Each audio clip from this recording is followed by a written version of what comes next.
एकादशी का व्रत हमारे हिंदू समाज में बहुत ही महत्वपूर्ण व्रत है और सभी हिंदू इसको बड़ी ही श्रद्धा के साथ करते हैं।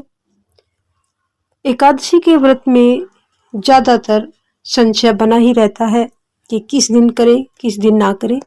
ज़्यादातर ये व्रत 2 दिन का हो जाता है, तो लोगों को इस बात की संशय रहती है। जैसे इस बार सितंबर 2025 में 16 या 17 किस तारीख को हम इस व्रत को करें, इस पर लोगों का बड़ा ही संशय है।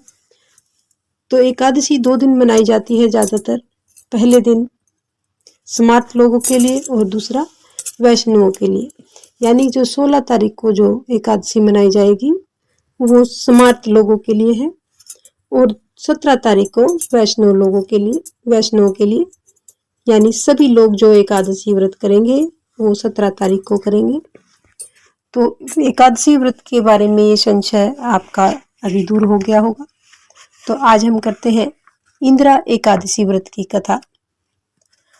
जय माता की। आप सभी का हमारे चैनल पर बहुत बहुत अभिनंदन है। तो चलिए शुरू करते हैं आज की कथा, इंदिरा एकादशी व्रत की कथा। इंदिरा एकादशी आश्विन कृष्ण पक्ष की एकादशी होती है। तो इस एकादशी की कथा को हम जानेंगे। उससे पहले प्रभु नारायण का हम ध्यान करेंगे।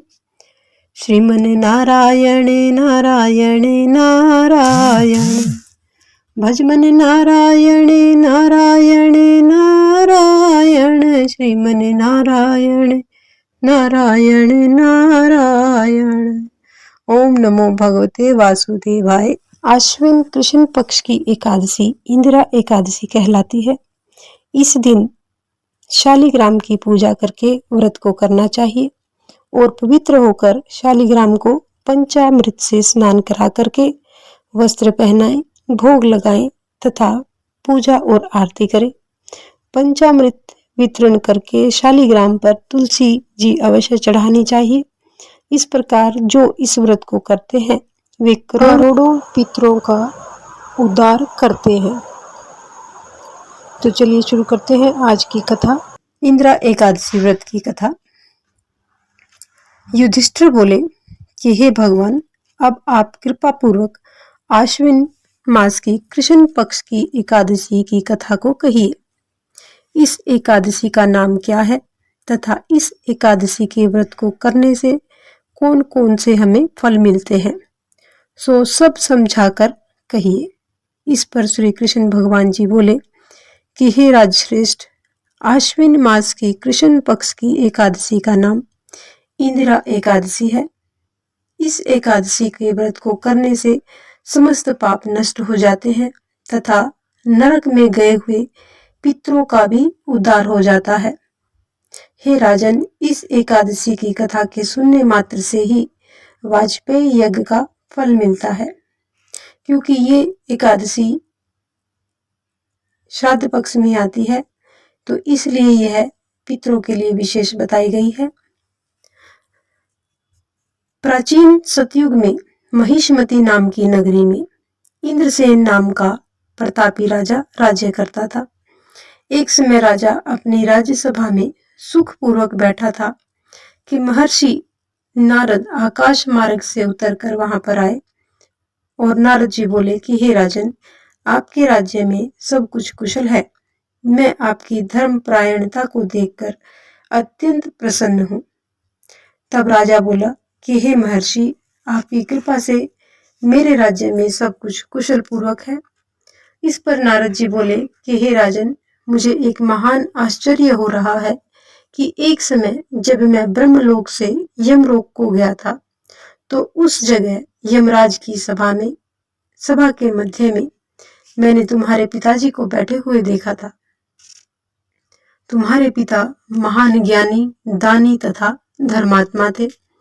वे एकादशी व्रत का बिगड़ जाने से यमलोक को चले गए थे। तुम्हारे पिता ने मुझसे तुम्हारे लिए एक समाचार भेजा है कि यदि मेरा पुत्र इंद्रसेन आश्विन मास के कृष्ण पक्ष की एकादशी इंदिरा एकादशी का व्रत करे और उस व्रत का फल मुझे दे दे, तो मेरी मुक्ति अवश्य हो जाएगी और इस लोक से छूटकर मैं स्वर्ग लोक में वास करूंगा। जब राजा ने महर्षि नारद जी से ऐसे वाक्यों को सुना तो उसे महान दुख हुआ और वह इंद्रा एकादशी के व्रत की विधि को पूछने लगा कि हे नारद जी, अब आप मुझे इस एकादशी के व्रत की विधि को बतलाइए। इस पर नारद जी बोले कि हे राजन, आश्विन मास की कृष्ण पक्ष की 10वीं के दिन प्रातःकाल श्रद्धा सहित स्नान करना चाहिए। इसके पश्चात दोपहर को भी स्नान करना चाहिए। उस समय जल से निकलकर श्रद्धा पूर्वक पितरों का श्राद्ध करें और उस दिन एक समय भोजन करें और रात्रि को पृथ्वी पर शयन करें। इससे दूसरे दिन अर्थात एकादशी के दिन प्रातःकाल दातुन करें और स्नान करें। इसके पश्चात भक्ति पूर्वक व्रत को धारण करें और यह कहें कि मैं आज निराहार रहूंगा और समस्त भोगों को त्याग दूंगा। इसके पश्चात कल भोजन करूंगा। हे भगवान, आप मेरी रक्षा करने वाले हैं, आप मेरे व्रत को निभाइए। और इस प्रकार आचरण करके दोपहर को शालिग्राम की मूर्ति को भोग लगाएं। भोजन में से कुछ हिस्से को गौ माता को दे दें और विष्णु भगवान की धूप दीप नैवेद्य आदि से पूजा करें और रात्रि को जागरण करें। इसके उपरांत द्वादशी के दिन मौन होकर बंधु बांधुओं सहित भोजन करें। हे राजन, यही इंद्रा एकादशी के व्रत की विधि है। हे राजन, यदि तुम आलस्य रहित होकर इस एकादशी के व्रत को करोगे तो तुम्हारे पिताजी अवश्य ही स्वर्ग को जाएंगे। महर्षि नारद राजा को जब यह उपदेश देकर अंतर्ध्यान हो गए तो राजा ने इंद्रा एकादशी के आने पर उसका विधि पूर्वक व्रत किया। बंधु बांधव सहित इस व्रत के करने से आकाश से पुष्पों की वर्षा हुई और राजा का पिता यमलोक से गरुड़ पर चढ़कर स्वर्ग को चला गया।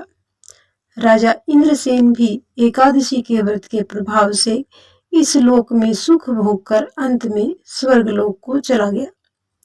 भगवान श्री कृष्ण जी कहने लगे कि हे धर्मराज युधिष्ठिर, यह मैंने तुम्हारे सामने इंद्रा एकादशी व्रत का महात्म्य वर्णन किया है। इस कथा के पढ़ने व सुनने मात्र से ही समस्त पाप नष्ट हो जाते हैं और अंत में मनुष्य स्वर्ग लोक में जाकर के वास करता है। तो ये थी एकादशी, इंद्रा एकादशी व्रत की कथा और उसका महात्म्य। और अब हम जानेंगे इस कथा का सार क्या है कि मनुष्य को चाहिए कि वह जो भी संकल्प करे उसे तन मन और धन से पूरा करे। किसी भी कार्य का संकल्प करके तोड़ना उचित नहीं होता, इसलिए जो भी संकल्प करे उसे पूरे मन से और श्रद्धा के साथ करे और उसको तो ये थी इंद्रा एकादशी व्रत की कथा।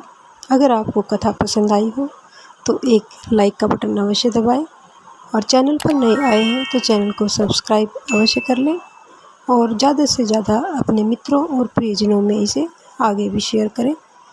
मिलते हैं अगली कथा किसी कहानी के साथ, तब तक के लिए जय माता।